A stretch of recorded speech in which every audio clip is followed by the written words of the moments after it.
Alors, nous reprenons nos travaux. Je souhaite la bienvenue à l'Association des musulmans et des Arabes pour la laïcité au Québec. Vous disposez de 10 minutes pour votre exposé, puis nous procéderons à la période d'échange avec les membres de la commission.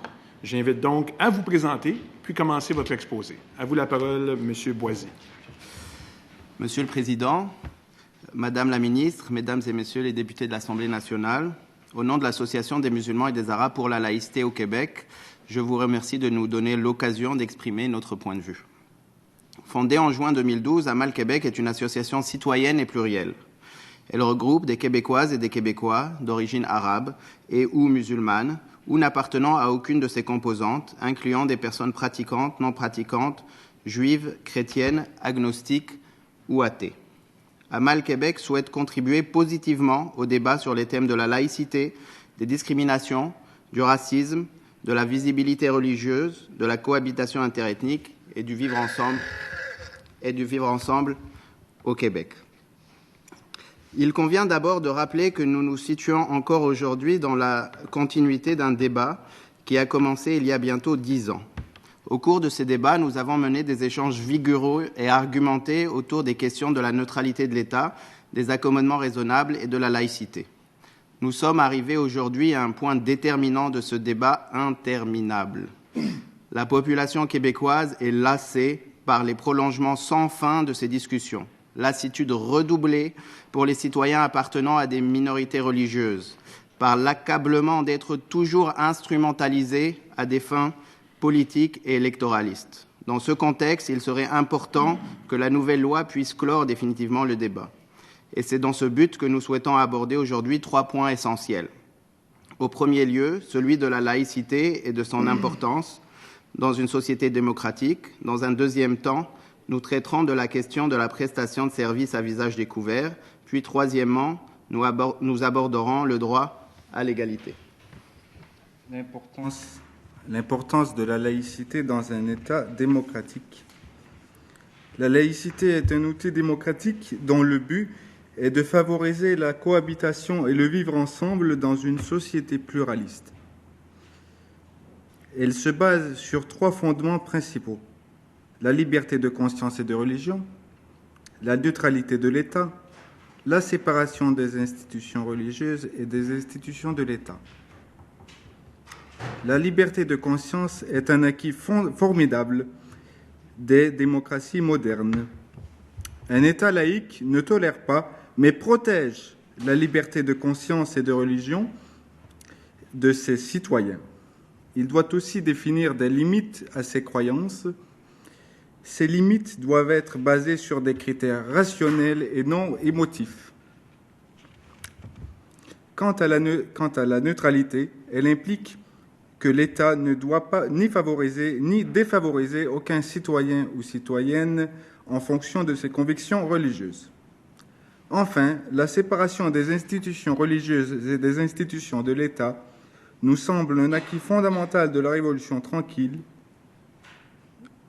Elle implique que les institutions religieuses ne peuvent pas instrumentaliser l'État et ses politiques à des fins religieuses et que les institutions religieuses sont protégées et ne peuvent être instrumentalisées par l'État. Prestation de services à visage découvert. En théorie, l'article 9 ne vise pas un groupe particulier. Dans les faits, néanmoins, il servira à discriminer un groupe précis de citoyennes sur la base de leurs pratiques religieuses. L'argument de la sécurité, de l'identification ou du niveau de communication semblerait tout à fait louable s'il n'existait pas des dizaines de milliers de fonctionnaires qui ne rencontrent jamais de citoyens dans l'exercice de leurs fonctions. De plus, l'article 9 répond à un faux problème puisque l'on ne répertorie aucun cas de personnes au visage couvert qui travaillent dans la fonction publique. On peut se demander pourquoi l'État devrait légiférer contre un problème qui n'existe pas. Certains seraient tentés d'argumenter à l'inverse que si le problème n'existe pas, l'Assemblée nationale peut bien légiférer sans crainte. Y voir ainsi un acte offensif serait pourtant une erreur, puisque l'Assemblée nationale commettrait un grave précédent. Il serait maintenant acceptable au Québec de priver des citoyens, des citoyennes de droits fondamentaux tels que le droit à la dignité, le droit à l'égalité, le droit à la liberté religieuse, le droit au travail, sans motif réel ou urgent. À vous la parole. Le droit à l'égalité. Nous saluons l'initiative du gouvernement qui définit la neutralité de l'État comme impliquant, et je cite, de veiller à ne pas favoriser ni défavoriser une personne en raison de l'appartenance ou non de cette dernière à une religion. Fin de la citation. Il faut souligner cependant que les politiques publiques s'appliquent dans un contexte où certains citoyens sont favorisés par rapport à d'autres en fonction notamment de leurs croyances. Dans ce qui suit, nous en mentionnons quelques exemples. Commençons par illustrer l'idée de privilège au moyen d'un exercice comparatif entre deux Québécois, l'un catholique et l'autre musulman. Imaginons que je sois québécoise de confession chrétienne catholique. Je n'ai pas à demander des accommodements au travail ni à l'école, puisque l'horaire est déjà fait pour m'accommoder. J'ai congé pour fêter le vendredi saint ou le lundi de Pâques, pour fêter l'Action de grâce, pour fêter Noël et pour aller à la messe le dimanche. Étant donné que la seule matinée où le stationnement est gratuit est le dimanche, mon privilège va jusqu'à me permettre de me garer gratuitement aux heures de la messe. Mon lieu de culte existe depuis un siècle ou plus, il est accessible, il est reconnu comme tel et donc est exempté d'impôts. Ces privilèges sont le résultat d'une histoire qui est la nôtre. Donc il n'est pas question ici de remettre en cause ces facilités, mais plutôt d'en être conscient. Elles existent. Maintenant, imaginons que je sois québécoise de confession musulmane. Je n'ai pas de congé le jour de mes fêtes religieuses, je travaille à l'heure de la prière du vendredi, je n'ai pas de stationnement gratuit pour aller prier.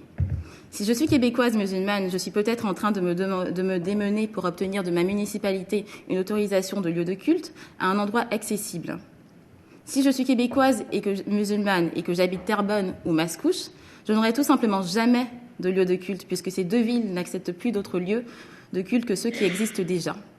Et que les lieux de culte déjà existants sont tous des églises. On peut continuer cette énumération, la liste paraît sans fin. Donc, si je porte un foulard, les risques de me faire agresser dans la rue sont plus élevés que si je n'en porte pas. De fait, je n'ai même pas besoin d'être pratiquant pour être pénalisé, il suffit d'avoir un nom qui sonne musulman, car si je le remplaçais par un nom canadien-français, j'aurais 60% de plus de chances d'être appelé à une entrevue d'embauche et 40% de plus de chances d'être appelé à visiter un appartement à louer, et ainsi de suite. En somme, il apparaît donc évident que certains Québécois et certaines Québécoises sont privilégiés de par leur religion, alors que d'autres sont pénalisés de par leur religion réelle ou présumée. Nous disposons de plusieurs outils pour corriger ces inégalités. Nous en citerons deux des plus importantes. La première étant les accommodements raisonnables et la seconde, la lutte contre le racisme systémique. Donc nous allons passer à présent aux recommandations d'Amal Québec.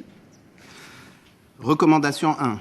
Plutôt que d'éviter le mot laïcité, nous pensons qu'il faut le revendiquer et surtout en rappeler constamment la définition afin de pouvoir en faire l'outil du vivre ensemble et du respect mutuel. Recommandation 2. Nous pensons qu'étendre le concept de neutralité au palier municipal. Recommandation 3. Retirer l'article 9. Recommandation 4. Sur la question des accommodements, il est important de rappeler l'esprit dans lequel cet outil juridique devrait être compris. Ce n'est pas une faveur qu'on octroie à une Québécoise ou un Québécois, mais bien un droit pour corriger une inégalité. Recommandation 5. Ne pas traiter les accommodements religieux comme des accommodements à part. Recommandation 6. Nous pensons que le point 10.2 devrait être retiré puisque la Charte québécoise, qui est un statut semi-constitutionnel, protège déjà de toutes les discriminations définies par l'article 10. Enfin, recommandation 4, 7, à l'instar de la Direction générale de l'action contre le racisme en Ontario, nous proposons la création d'un conseil de lutte contre le racisme. Ce conseil serait en charge, entre autres, d'éliminer le racisme systémique au sein des institutions gérées ou réglementées par le gouvernement du Québec, de documenter et illustrer les conditions de vie des personnes racisées au Québec par des études et des recherches, ou de transmettre des avis au gouvernement en se prononçant sur les projets de loi, des politiques ou des actions qui présentent des enjeux en ce qui concerne les droits des personnes racisées à l'égalité. En conclusion, Nous espérons que le débat va être clos une fois pour toutes et nous croyons que cela ne sera pas possible si on s'attaque seulement à un problème de perception, comme décrit dans le rapport Bouchard-Taylor, ni si on se limite à la neutralité. Nous pensons qu'il faut intervenir de manière concrète en tant qu'acteur pour l'égalité, car le vivre ensemble n'a de sens que dans l'égalité. Merci. Merci beaucoup. Vous avez tapé le 10 minutes pile. Alors, je vous félicite. Ce n'est pas toujours facile à faire lorsqu'on vient présenter un mémoire pour l'avoir déjà fait, mais pour tous les groupes aussi. Alors, je vous en félicite et je vous remercie de votre exposé. On débute la période d'échange avec Mme la ministre et députée de Gatineau. À vous la parole.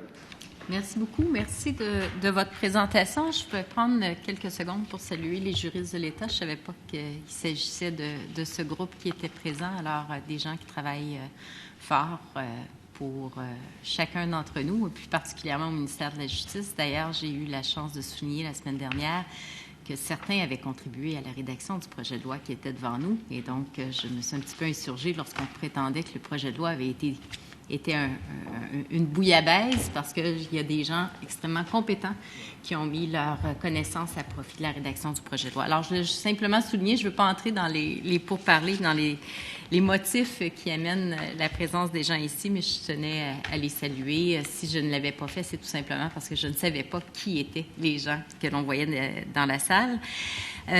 Monsieur Boisy, je vous remercie.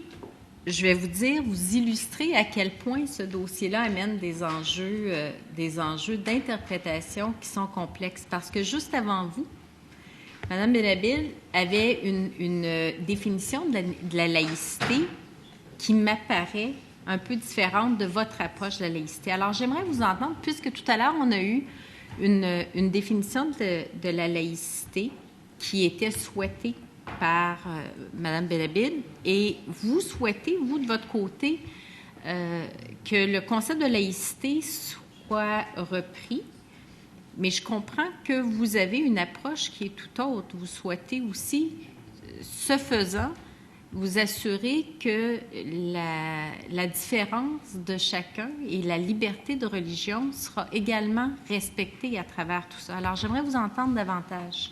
Monsieur Boisy. Merci beaucoup. Pour nous, la laïcité, c'est trois concepts qu'on pense tous les trois fondamentaux. Le premier, et on n'en parle jamais assez, c'est la liberté de conscience, la liberté de changer de religion, d'être athée, d'être agnostique, d'être sataniste si on veut. Et l'État laïque n'est pas là pour tolérer, mais il est là pour protéger la liberté de conscience. Évidemment, la liberté de conscience a des limites. Donc, par exemple, une limite, c'est la liberté des autres. Donc, si, par exemple, ma liberté de conscience me permet d'enlever des droits fondamentaux à d'autres citoyens, ce n'est pas une liberté de conscience que l'État protège. Une autre limite, c'est la sécurité publique, etc. Donc, il y a des limites qui sont des limites objectives, si on veut. Le deuxième concept est le concept de neutralité de l'État. Donc, la neutralité, un État neutre est avant tout neutre à travers ses politiques, à travers ses lois. Et ça veut dire qu'il ne favorise pas ou défavorise pas les citoyens en fonction de leur religion. Ça aussi, c'est un concept très noble. On est très heureux que l'État ne favorise pas ou défavorise pas les gens en fonction de leur religion. Il y a un point de désaccord, et je rentrerai dans les détails, par exemple, avec plusieurs conceptions de qu'est-ce que c'est que la neutralité. Vous parlez de compréhension. Il y a une compréhension qui dit, nous, on veut qu'il y ait apparence de neutralité, que la neutralité n'est pas juste dans les actes des fonctionnaires, mais aussi dans leur apparence. Et donc, on voudrait, pour dire les choses clairement, interdire toutes les personnes portant une kippa et toutes les femmes qui portent un foulard de travailler dans la fonction publique. Dans les faits, quand on prend ce genre de décision, par définition, on va pénaliser les juifs qui ont décidé de mettre une kippa ou les musulmanes qui ont décidé de mettre un foulard. Donc, pour arriver à l'apparence de neutralité, l'État n'est plus neutre, puisqu'il défavorise des gens en fonction de leurs croyances.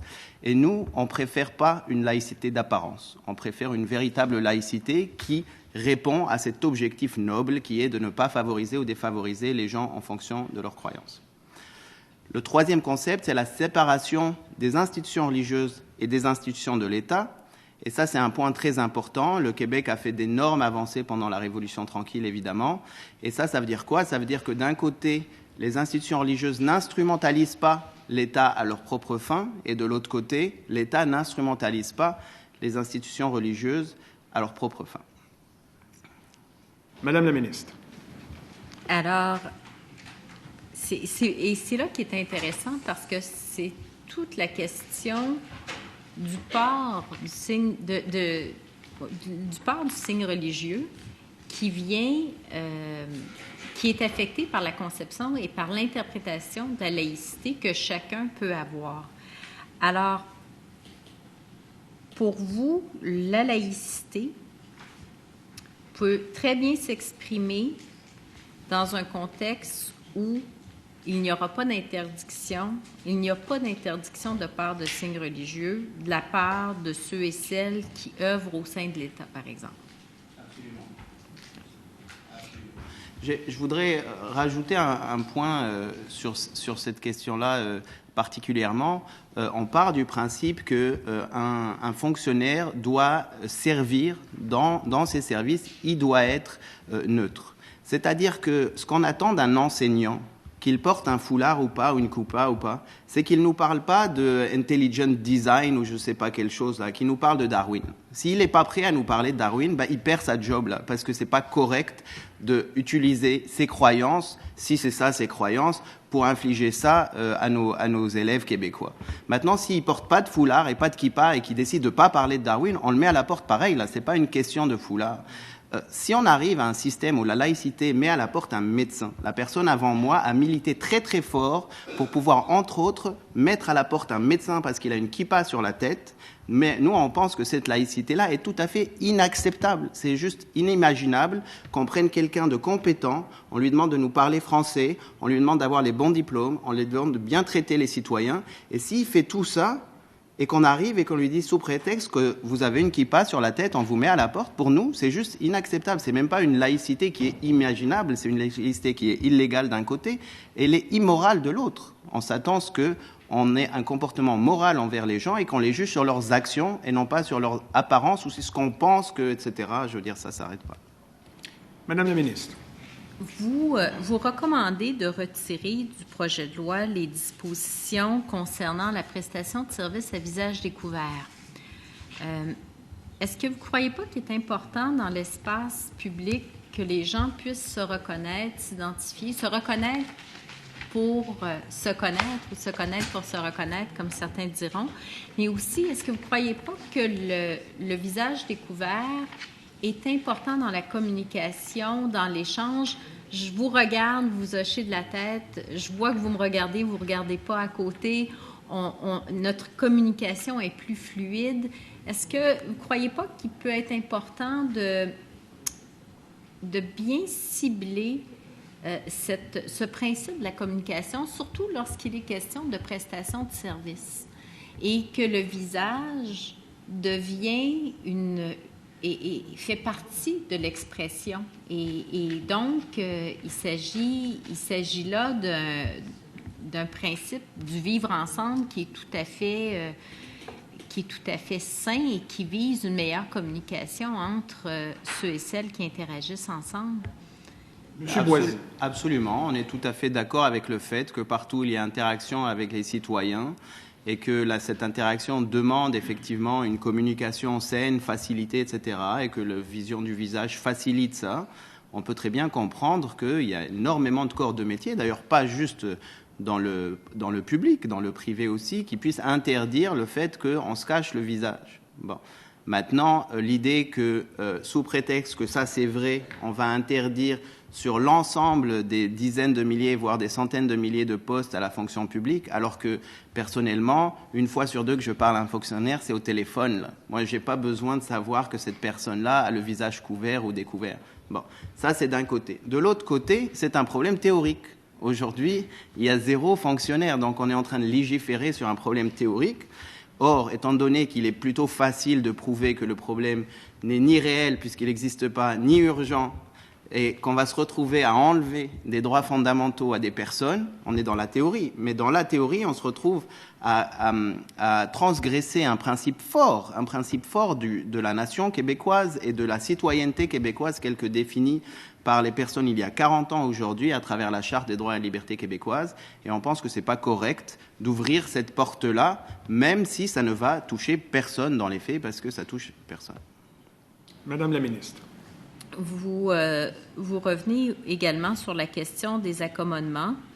Des gens qui vous ont précédé au cours des dernières semaines nous reprochaient de codifier la jurisprudence actuelle, disant que les accommodements étaient un passage vers l'intégrisme religieux. J'aimerais vous entendre sur ce commentaire que nous avons entendu récemment. Monsieur Boisy. Mais écoutez, c'est difficile de répondre à des avis comme ça. Nous, on aime bien les avis, on préfère les avis documentés. Bon.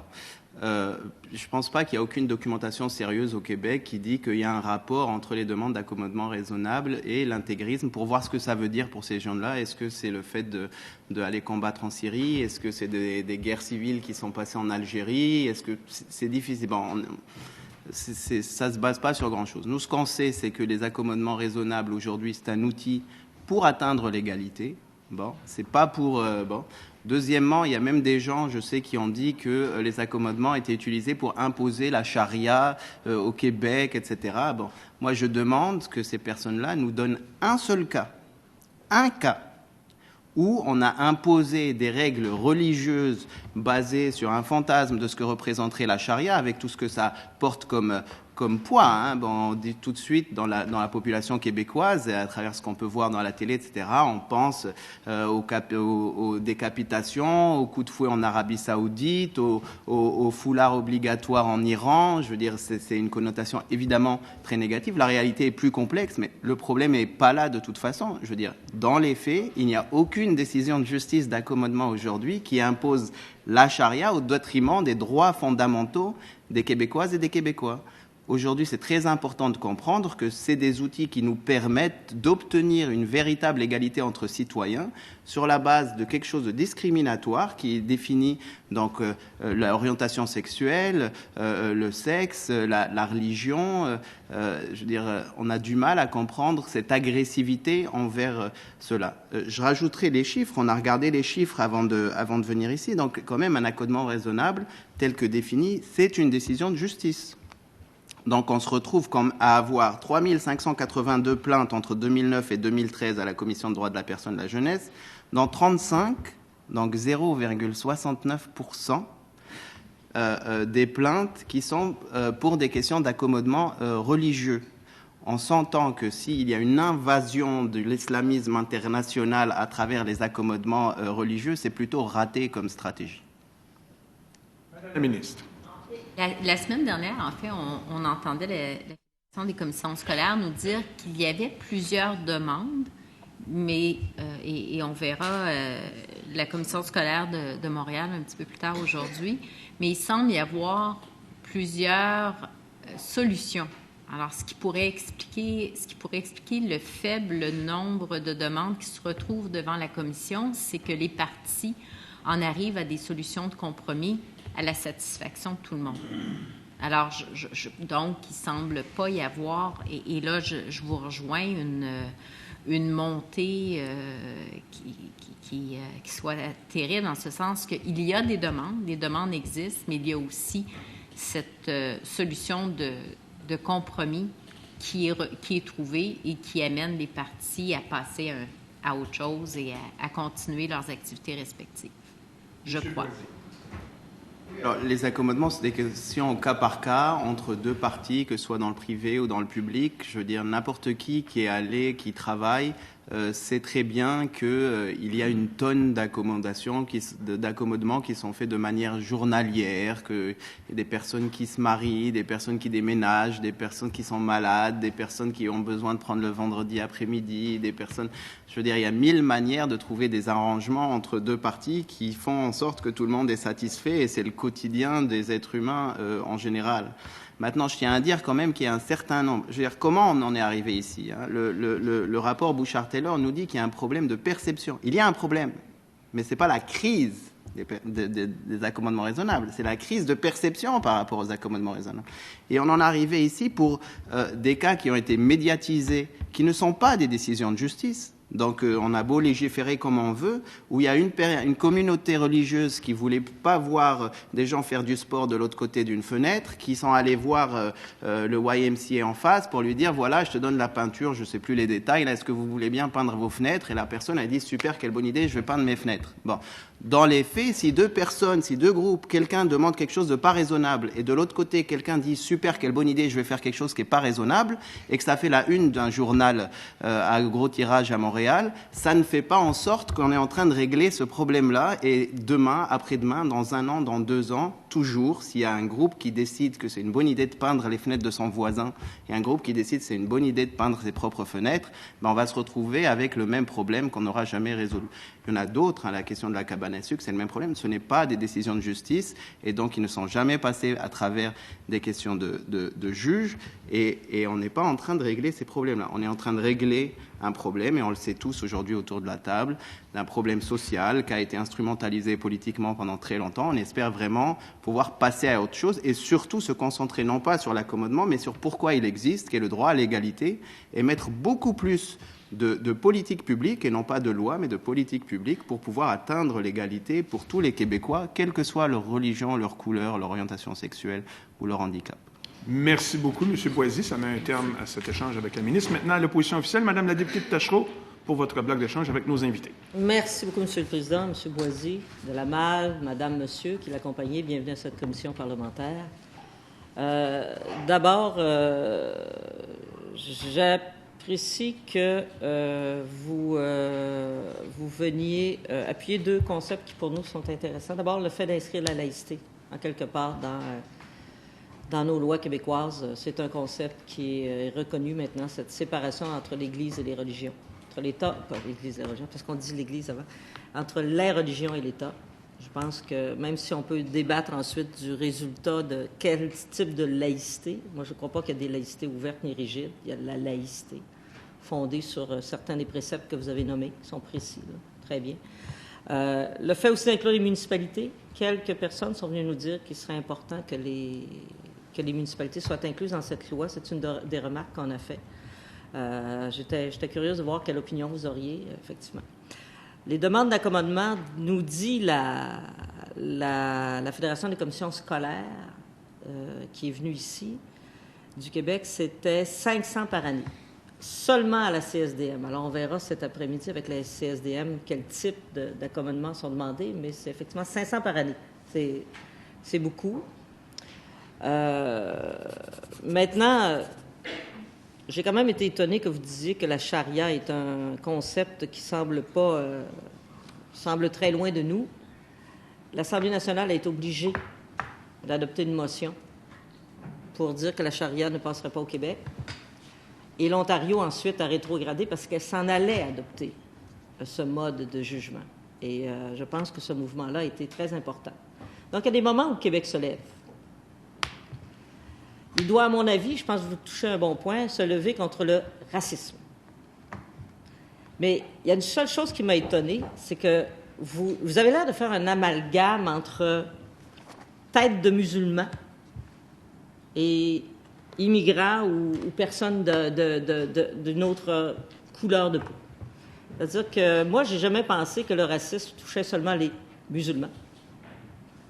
Les Haïtiens ont des problèmes, les Jamaïcains ont des problèmes. Le fondamental, c'est l'accès à l'emploi dans les milieux de travail pour les gens qui ont un nom à consonance étrangère ou qui ont une autre couleur de peau. Et ça, je ne suis pas gênée de le dire, c'est dans le monde du travail qu'il y a un problème.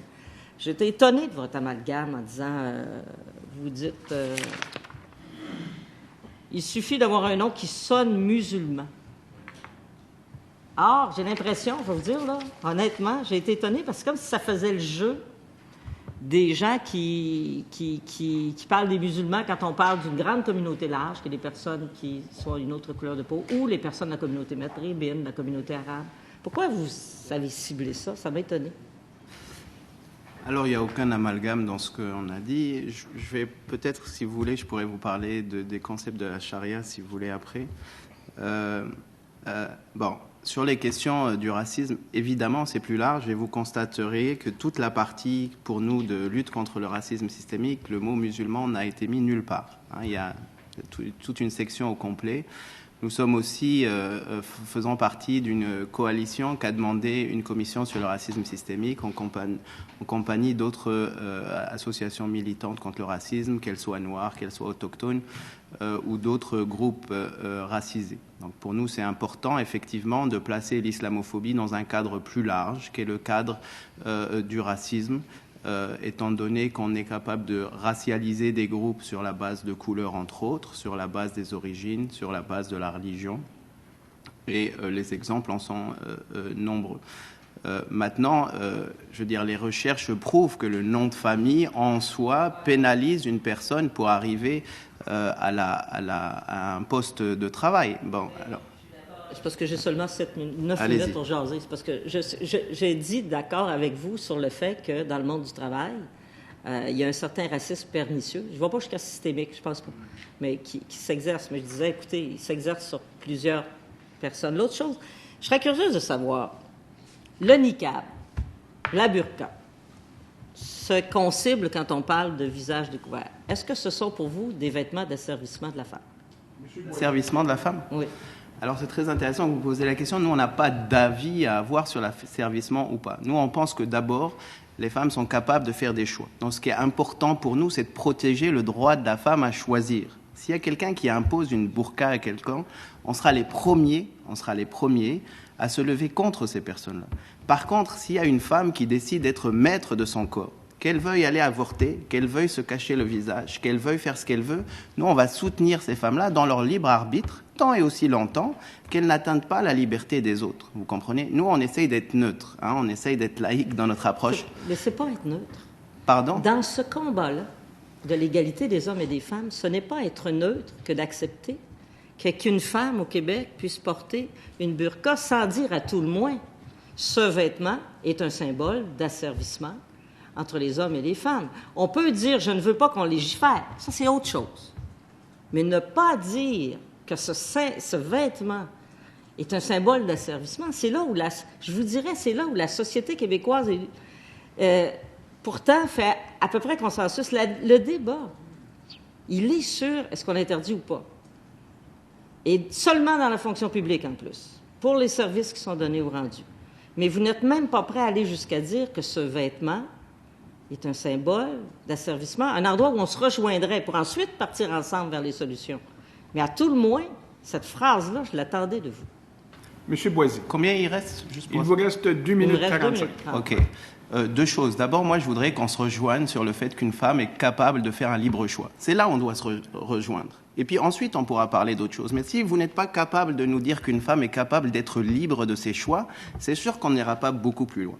Maintenant, je vais vous dire, nous, on n'a pas d'avis ni sur la mini-jupe, ni sur le bikini, ni sur le burkini, ça ne nous intéresse pas, là. On pense que les gens sont capables. Mais par contre, on pense que n'importe quel citoyen a le droit de décider qu'une burqa, un foulard, une kippa, whatever, est en soi quelque chose de négatif. Là où ça marche plus, c'est quand il est sur la tête de quelqu'un, qu'on n'est pas capable de prendre la personne comme citoyen à part entière. Je vais vous raconter une anecdote. Un jour, ma fille rentre dans la salle de bain et elle trouve ma blonde en train de s'épiler. Elle sort de là effrayée. Papa, qu'est-ce qui se passe dans la salle de bain? Et là, j'ai réfléchi, je me suis dit, c'est incroyable, une atteinte à l'intégrité physique des femmes, basée sur une pression sociale, parce qu'on n'est pas capable de ne pas s'épiler. Manon Massé en a fait la preuve, elle a gardé ses moussages, ça fait la une des journaux. Bon. Oui. Donc, je vais vous dire, donc on en arrive à une situation, il y a une pression sociale pour que les femmes s'épilent. Moi, j'ai réfléchi, je me suis dit, ok, en fin de compte, c'est qui est imberbe? C'est une femme qui n'est même pas arrivée à la puberté. Donc, on a une pression sociale. Et ça, c'est mon interprétation, pour pouvoir obliger les femmes à ressembler à des gens imberbes, donc pour faire plaisir à quelque chose d'immonde chez l'être humain, qui est la pédophilie. C'est mon interprétation de l'épilation. Quand je rencontre une femme qui s'épile là, je ne me dis pas « Ah bah tiens, elle est d'accord avec la pédophilie ». Non, elle peut être féministe, elle peut être soumise, elle peut être intelligente, elle peut ne pas l'être, elle peut être au chômage ou ingénieure. C'est sur la base de ce qu'elle fait, de ce qu'elle dit, que je vais la juger, et non pas sur la base de mon interprétation de qu'est-ce que représente quelque chose qu'elle fait là. Donc, ça serait important que pour les signes religieux, on en arrive à revenir à la citoyenneté réelle des gens. Bon, maintenant, la burqa, c'est pas un problème de société parce qu'il n'y en a pas. On peut toujours en parler vraiment longtemps, il n'y en a pas. C'est sûr que, personnellement, à titre personnel, quand je parle à quelqu'un et que je vois pas son visage, ça me gêne, c'est évident. Personnellement, ce qui me gêne encore plus, c'est qu'on puisse imposer des choix aux femmes, que ce soit de leur imposer d'enlever des choses ou de les mettre. Vous croyez pas que... OK, donc vous n'êtes pas d'accord avec l'idée que c'est un choix qui est imposé à la femme au fil d'une longue tradition culturelle ou au fil d'une pression religieuse. Donc vous dites, c'est véritablement un choix personnel que de se mettre une burqa sur la tête. Pendant 2 secondes, j'ai cru que vous parliez de l'épilation. Je pense que c'est important que le libre choix soit reconnu aux femmes et c'est important de comprendre que notre rôle à nous, c'est que si quelqu'un veut leur imposer quelque chose, ce n'est pas de les paternaliser en leur disant « moi, je vais t'arracher ce voile sur la tête », c'est de trouver une situation où elles sont capables de leur libre choix. Maintenant, on prend des choix. Quand on interdit des choses, on prend des choix. Si on considère que ces femmes-là doivent s'émanciper de leur mari, doivent s'émanciper de leur communauté, et là, on est dans la théorie, encore une fois, parce que c'est un problème qui n'existe pas. Hein. Mais imaginons, à ce moment-là, on se retrouve dans une situation où on va empêcher ces femmes-là d'avoir l'autonomie financière parce qu'on se dit que ce n'est pas une bonne idée qu'elles travaillent pour la fonction publique. Ayant dit ça, encore une fois, il y a 0 cas, et donc on est en train de régler un problème qui n'existe pas en transgressant quelque chose qui existe, qui est notre charte de droits et libertés québécoise, qui a été adoptée à l'unanimité avant même le Canada, et dont j'espère est un pacte citoyen dont on est tous fiers. Merci, M. Boisdi. Madame la députée de Montarville. Oui, merci, M. le Président. Madame, Messieurs, bonjour. Merci pour le mémoire. J'ai pris des notes dans votre mémoire et je sens quelque chose dont on n'a pas encore parlé, mais j'aimerais vous entendre. J'ai pris des notes, puis vous avez commencé en disant que c'est un débat qui dure depuis 10 ans. Vous avez tout à fait raison. Vous avez dit des mots et c'est écrit exaspéré, débat interminant, la population est lassée par les prolongements sans fin de ces discussions et vous parlez de lassitude et d'accablement d'être toujours instrumentalisé.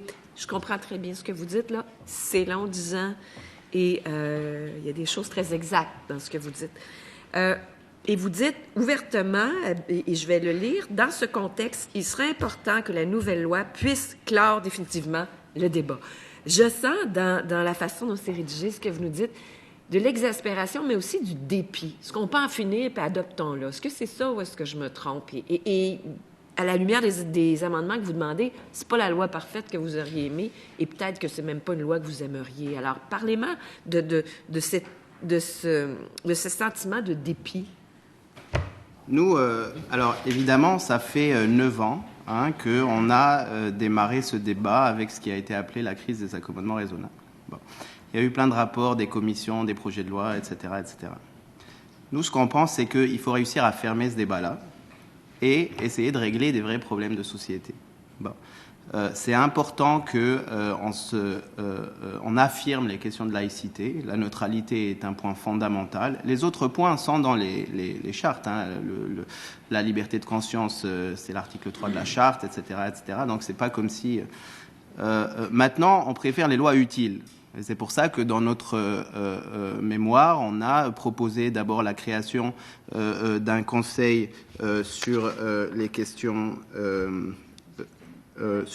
du racisme systémique, comme ce qu'il y a déjà aujourd'hui en Ontario, parce qu'il faut élargir le sujet et puis parler des personnes qui souffrent aujourd'hui, qui sont jugées sur la base de leur couleur, qui sont jugées sur la base de leur religion, etc., etc. Ayant dit ça, effectivement, on voudrait vraiment passer à autre chose. Vous savez, à chaque fois qu'il y a un débat, nous, on le sait dans l'association, on a eu ça pendant le débat sur la charte, on a eu ça avant, même les actes haineux, les personnes qui se font crier dessus des mots dans le métro, etc., augmentent. Bon, il faudrait réussir à parler de choses constructives et pas juste à nous lever les uns contre les autres. Ma question était, est-ce que c'est un peu un projet de loi que vous voudriez voir adopté par dépit?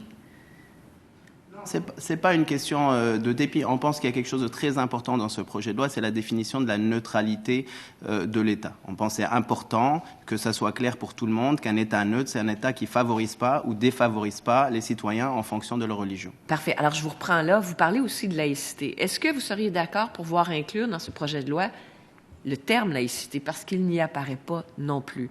Et vous en parlez de façon favorable de la laïcité de l'État qui se traduit par une neutralité, mais d'abord, avant, faut-il l'inclure dans le projet de loi? C'est du moins ce que je crois.